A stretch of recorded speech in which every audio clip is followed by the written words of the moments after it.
es el de los logaritmos. Bueno, básicamente vamos a hablar todo el tiempo del logaritmo neperiano. De hecho, en matemáticas lo común es cuando se escribe log, que signifique logaritmo neperiano o logaritmo natural, logaritmo en base e, y si queremos especificar el logaritmo en base 10, pues se suele escribir directamente así. Entonces, cuando veamos en el curso logaritmo neperiano, es lo que a veces también algunos escriben con la ln.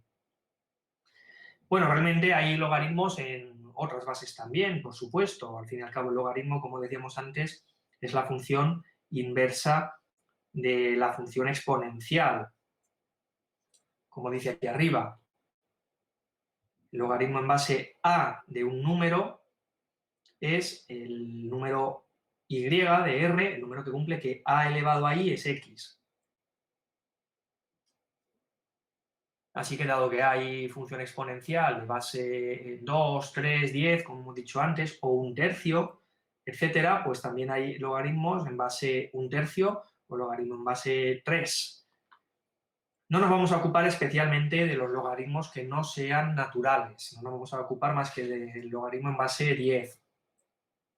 Aún así, rigen una serie de reglas en común para todos ellos de cuestiones aritméticas que debemos recordar.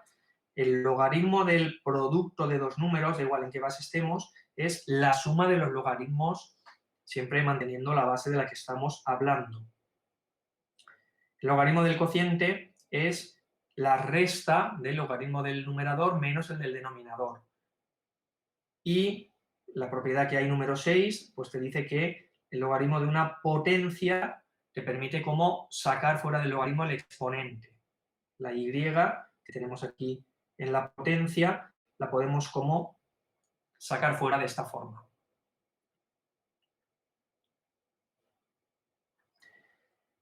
Los logaritmos, aparte de estas reglas aritméticas que debemos recordar, tienen como imagen R. Ahora lo vamos a ver en la gráfica de las funciones. Son crecientes en el caso que nos ocupa, en el caso en el que la base sea mayor que 1, tanto en el caso, por lo tanto, del logaritmo natural como en el logaritmo en base 10. Pero si fuera una base más pequeña que 1, el logaritmo sería decreciente, así que también tiene un comportamiento con una simetría que se verá en las gráficas. Y eso sí, es una función que es continua y, como veremos más adelante, también derivable y demás. Ejemplos, podríamos poner, pues eso, muchos, igual podemos poner muchos de funciones exponenciales, pero aquí básicamente nos hemos concentrado en los dos que nos importan más, que son el logaritmo neperiano, el logaritmo natural y el logaritmo en base 10. Estos son los que más nos importan, están a la izquierda y luego, pues por ver lo de la simetría, que está a la derecha, pero no merece la pena insistir en ella porque ya digo que no nos vamos a ocupar prácticamente de ellos, pero lo de la izquierda, pues sí que hay que saber su comportamiento básico y reconocerlo. Como decía en la transparencia anterior, lo que sucede con los logaritmos es que no tienen en el dominio más que 0 más infinito. Como el dominio es 0 más infinito, es la imagen, era el recorrido del caso de la exponencial, tengo que empezar a pensar lo que sucede a la derecha, pero sin tocar al 0. Bueno, pues lo que sucede a la derecha, pero sin tocar al 0, es que los del tipo que nos importan, los de la gráfica de la izquierda, la gráfica viene asintóticamente pegada al eje vertical, siempre sin tocarla, viene desde el menos infinito. Va subiendo, va creciendo, todos los logaritmos de esas características con la base más grande que 1 se cortan aquí, y luego, como pasaba con la exponencial, digamos que cambia el sentido, ¿no? El logaritmo, cuando la base es más alta, va por abajo, como estamos viendo ahí en la gráfica. El rojo corresponde al logaritmo en base 10, es decir, a la base más alta de las dos, mientras que el azul corresponde a la base más pequeña. El logaritmo en base e es más pequeño que 3, entonces el logaritmo en base e tiene una base más pequeña que el logaritmo en base 10. y por eso digo, se invierten entonces, porque claro, yo lo que busco es qué potencia me permite llegar al número. Claro, cuanta más alta la potencia, más bajo necesitas poner el número para que su potencia llegue a ser lo que estás deseando. Por lo tanto, por eso se invierten las tendencias. Los logaritmos de base más alta van por debajo de los logaritmos de base más baja, a partir del 1. A la izquierda funcionan al revés. Y después, pues se acercan hacia el más infinito, lo que sucede que el crecimiento, como vimos también en el caso de los órdenes de infinitud de las sucesiones, el crecimiento del logaritmo es muy lento. Diverge, se hace tan grande como tú quieras, pero es una gráfica que podríamos decir que al dibujarla se hace muy plana, se hace como muy horizontal.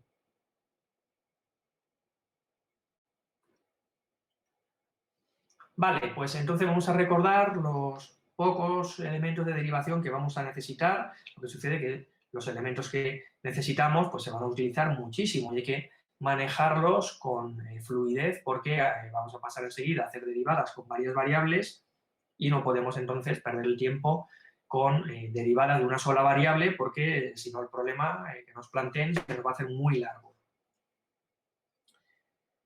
Vale, pues entonces en la tabla de derivadas inmediatas, casi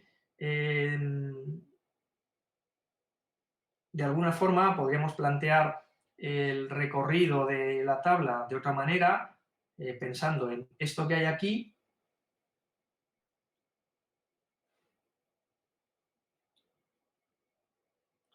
y en esto, y después vemos lo demás.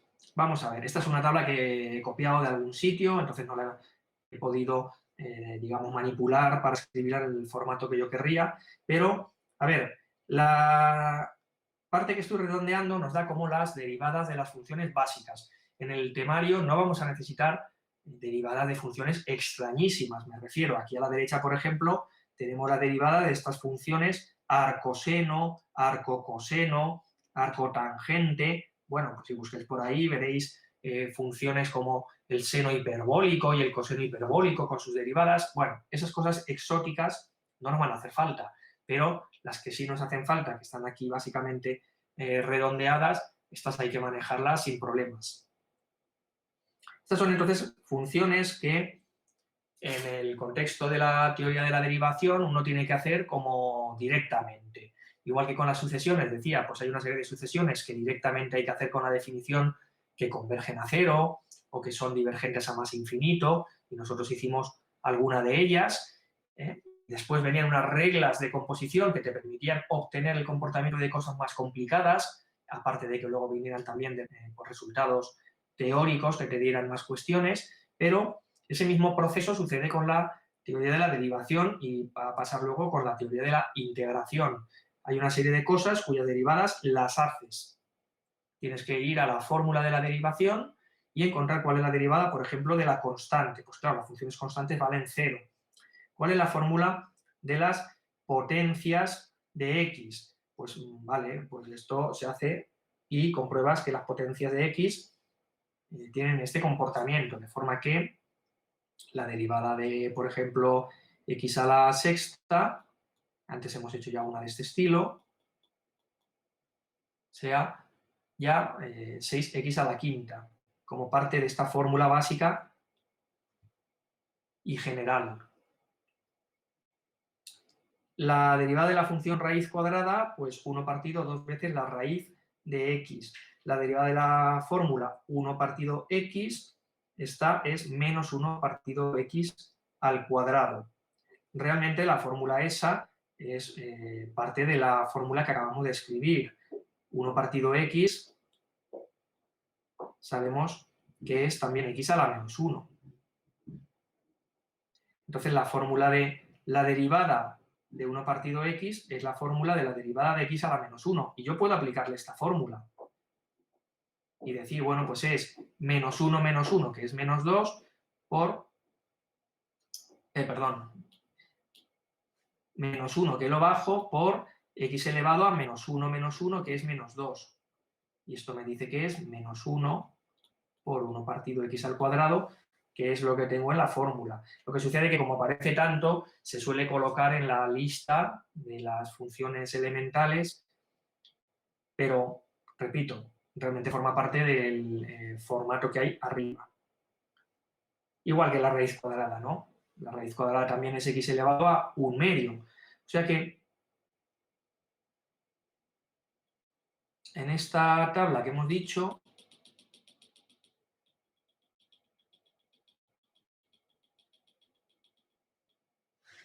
con una función elemental que sepamos derivar, que es la que acabo de subrayar, todas las que redondeadas se obtienen. Todas se pueden obtener como caso particular, aunque algunas, como la raíz cuadrada o 1 partido x, sean tan importantes o tan frecuentes que quizá merezca la pena aprendérsela de memoria. Las trigonométricas, bueno, seno y coseno, yo creo que con la tangente tampoco nos vamos a manejar, pero la derivada del seno es el coseno, la del coseno menos el seno, y recordar que las exponenciales de base e tienen como derivada ellas mismas, mientras que las exponenciales de base, perdonad que casi no se ve, las de base a, pues también la derivada es a elevado a x por el logaritmo de a, es decir, si te preguntan si necesitas calcular la derivada de 2 elevado a x, pues harás 2 elevado a x, pero lo multiplicarás también por el logaritmo siempre natural, el logaritmo neperiano de 2. Y la derivada de la función logarítmica, cuando hablamos de logaritmo natural, es muy sencilla, es 1 partido x, mientras que si fuera la derivada, en cambio, en otra base, por ejemplo en la base 10, pues también tendríamos que rectificar 1 partido x, igual que si hubiera sido un logaritmo neperiano, pero luego multiplicaría por 1, en lugar de ser como arriba, lo multiplicábamos por el logaritmo, pues ya hemos visto que el comportamiento de la gráfica te obliga a cómo hacer una conversión extraña. Bueno, pues lo que tendrías es no que multiplicar por el logaritmo en base natural, en base e de la base, sino que tendrías que dividir ahora. Bueno, con ellas entonces se encuentran luego una serie de mecanismos de composición que te permiten ya encontrar derivadas de funciones más delicadas. Por ejemplo, la derivada de la suma, te dice aquí arriba, es la suma de las derivadas. Esto es lo que hay aquí. Derivada de la suma, suma de derivadas. De manera que ya puedes entonces hacer una derivada del estilo de x cuadrado más 2 elevado a x. Si tienes que hacer esta derivada, pues lo descompones como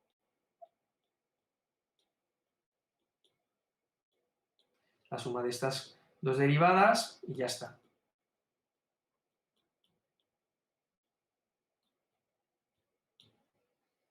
Y así podemos entonces, a partir de estas poquitas derivadas, que repito, las tendríamos que probar teóricamente, ¿no? Tendríamos que hacer la prueba de que ciertamente la derivada de x a la k te da k por x a la menos 1 con la definición. Pero haciendo muy poquitas de ellas, pues ya vamos encontrando con la regla de composición la posibilidad de hacer derivadas más delicadas. La derivada, dice abajo, del producto es una suma en la que se deriva la primera y se multiplica por la segunda sin derivar y se suma con la primera sin derivar multiplicada por la derivada de la segunda. Y así uno ya está capacitado para hacer, por ejemplo, funciones como derivada de funciones como las de x por el coseno de x. Para derivarla, según esta fórmula hago la derivada de la x, que es 1, por el coseno sin derivar, más el x por la derivada del coseno, que según esta tabla, en la tabla que tenemos a la derecha, será menos el seno de x.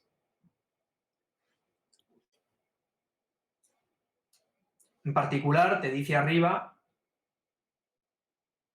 que si estás multiplicando por una constante, eso no afecta. Si te piden la derivada de 6x al cuadrado, pues esto es 6 veces por la derivada de x al cuadrado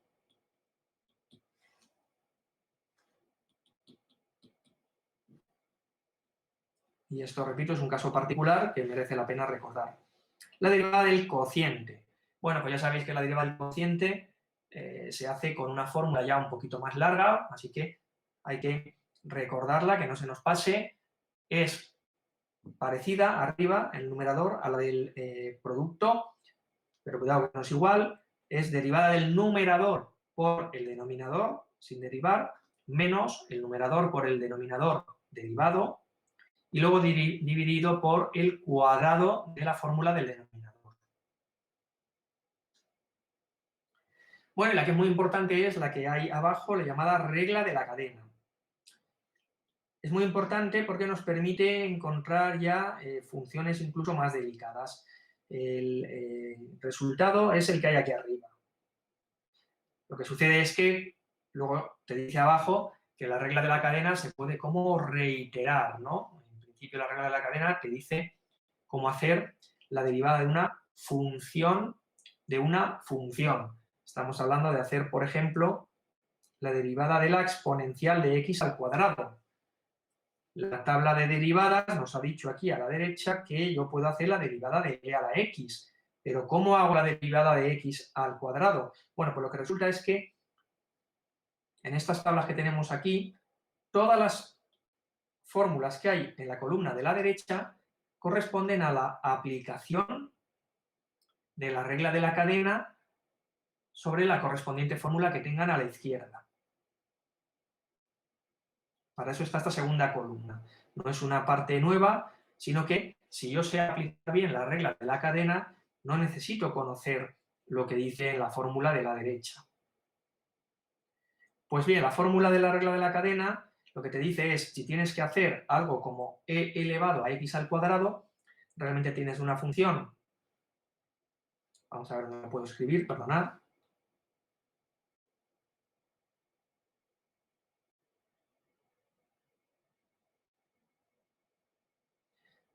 como f de x, que es la exponencial, y tienes otra función como g de x, que es x al cuadrado, que f de g de x me da lo que me están pidiendo. Lo escribo un poco raro porque no me quedaba espacio. F de g de x es e elevado a x al cuadrado.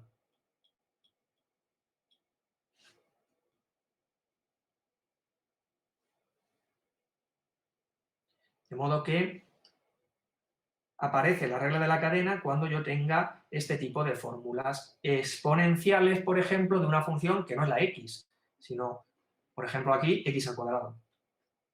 Pues bien, lo que te dice la regla de la cadena es que para derivar tienes que derivar como si lo que tienes, en este caso en la exponencial, fuera e a la x, pero luego multiplicas por la derivada de la función.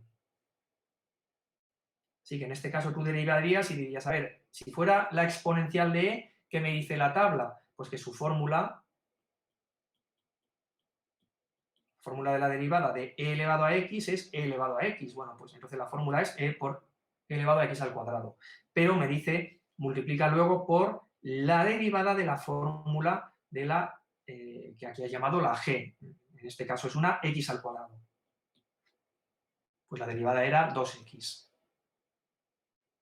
Así que este es un resultado potentísimo que nos permite ir encontrando, por ejemplo, con lo que hay recuadrado, ir encontrando la fórmula de todo lo que hay a la derecha en las tablas. En particular aquí, por ejemplo, pues te dice qué sucede si tú tienes que hacer la fórmula para derivar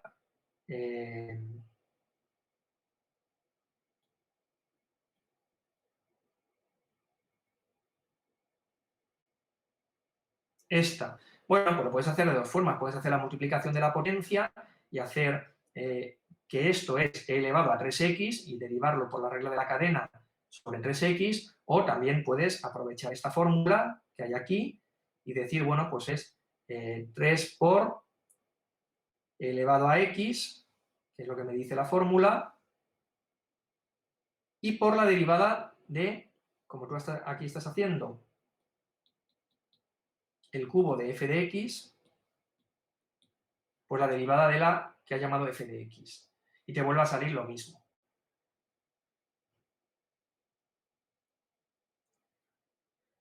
Muy bien, pues de esto entonces iremos haciendo práctica, en las clases prácticas. Si tenéis apuntes lo podéis ir recordando porque nos va a hacer falta. Y ya digo que no hay que hacer grandes cosas, pero hay que recordar la derivada de las funciones básicas, porque aparecen en los cálculos de los óptimos, en los cálculos de la derivada de varias variables y bueno, y porque son útiles para encontrar, por ejemplo, cómo se dibujan fórmulas que no conocemos. El polinomio de Taylor, que utilizaba las derivadas sucesivas, y en particular la recta tangente, que es el caso en el que truncas hasta aquí el polinomio, nos permitían saber cosas sobre las gráficas de las funciones. Aquí tenemos una idea, si tú estás hablando de la función azul, que es 1 menos x perdón, 1 menos coseno al cuadrado de x, y es una función que tú no conoces bien, porque con coseno pues nos podemos manejar un poco, con su cuadrado un poco menos, y la restado de 1 y demás, bueno, pues puedes dar las sucesivas aproximaciones que aquí vemos de Taylor de grado 2, que es el rojo, una parábola, todavía relativamente poco parecida, aunque siempre lo que me importa es lo que sucede cerca del origen, en este caso, del punto x igual a 0. El polinomio de Taylor no me dice lo que sucede lejos, me dice lo que sucede en las cercanías del punto en donde lo has desarrollado. Y veis que desde la que tiene color rojo hasta la que tiene luego color verdoso, y luego la morada, y luego la negra, cuanto más voy subiendo en el nivel, el parecido es más grande. Bueno, pues aquí entonces lo dejamos. Para la semana que viene empezaremos a ver también los elementos básicos de integración. Seguramente sabéis más cosas, pero aquí no necesitamos grandes cosas de integración, porque de hecho en el curso no se va a utilizar. Lo damos como herramienta instrumental porque para la estadística sí es necesario recordar las integrales de determinadas funciones básicas, pero no vamos a hacer grandes cosas, así que no os preocupéis de esto de, pues hay que mirar ahí los métodos de integración avanzados de integración por partes, tal, no es una parte importante del temario, es solamente un elemento accesorio. Vale, pues si hay alguna pregunta y si no, lo dejamos aquí y continuamos la semana que viene con los elementos básicos de integración. Muy bien, pues nada, me despido. Hasta la semana que viene.